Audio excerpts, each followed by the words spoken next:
Okay, Micah here. I've begun project Biosyntegrity. I just wanted to go ahead and document what that's all about and what we've gotten done so far.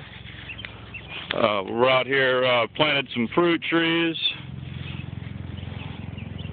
We got 2 new apple trees here, along with all the other I've already planted. So we've got the beginnings of a food forest growing up here in the front yard. We got raspberry bushes, blueberry bushes, blackberry bushes, plums, apricots, apples, pears, peaches, and eventually this is going to be completely filled in with multiple layers of forest. But I also just want to describe what biosyntegrity is. It's a term that one of my buddies coined when I was describing him some of the key points to my farming ideas. The first is biodiversity. So, mostly what I'm saying here is in line with the basic ideas of permaculture. But, we need biodiversity, synergy, and integrity. And the synergy comes from integral biodiverse systems in which there is no such thing as waste in nature, in which every product of one aspect of farming feeds into and is utilized by another aspect in a perfect circle. And ideally, in an urban environment, we could even bring in inputs from others' waste. Looking over here, you see my neighbor just put that huge pile of brush there. So, in this urban environment, there's actually organic waste and other people's waste, restaurants with their food, etc., coming in continuously. So I'm just going to go ahead and describe some of the aspects of what I want to do here. As many of you know, I've been interested in aquaponics. So we've got my old aquaponic system here,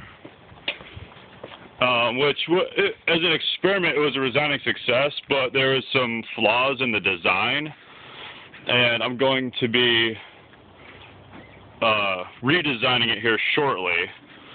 And last summer I dug this gigantic hole, which has been sitting there. Originally I was actually going to put a swimming pool in there, but I've changed my mind since. And that's going to be the site of the new aquaponic system. And I have this 1,000-gallon tank over here I got off Craigslist for free.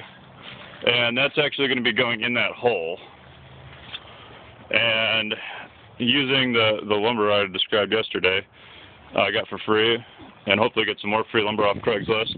I'm going to go ahead and expand this deck so that it comes out over this hole. And that tank is going to go in there, and then the fish will go in the tank, of course, and the plants will be planted out in the aquaponic grow beds will be up on the deck, and then a greenhouse will be built upon that deck.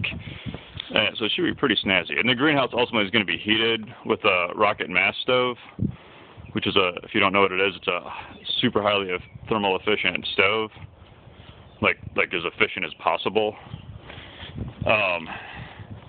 So it'll be a year-round heated greenhouse. There's going to be 12 instead of 6 of those.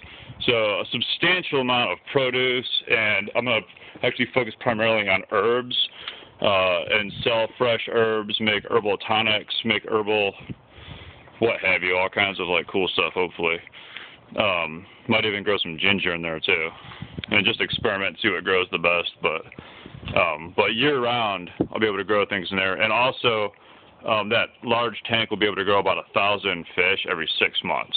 So we're looking at about 2,000, 1 to 2 pound fish a year. So it's a pretty substantial amount of meat. And one of the interesting things is that I'm going to be doing is I'm going to be using black soldier fly larvae, which if you haven't heard of that, it'll convert almost any biomass into a compost mulch within hours, basically.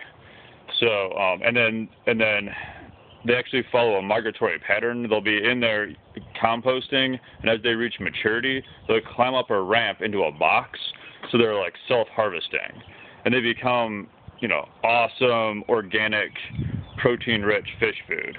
They can also be fed to chickens and even dogs, I hear. So I'm going to be getting biomass for free food from restaurants, probably. And unlike worms, black soldier flies don't care about pH. They don't care about onions. They don't care about, they don't care about fat or meats.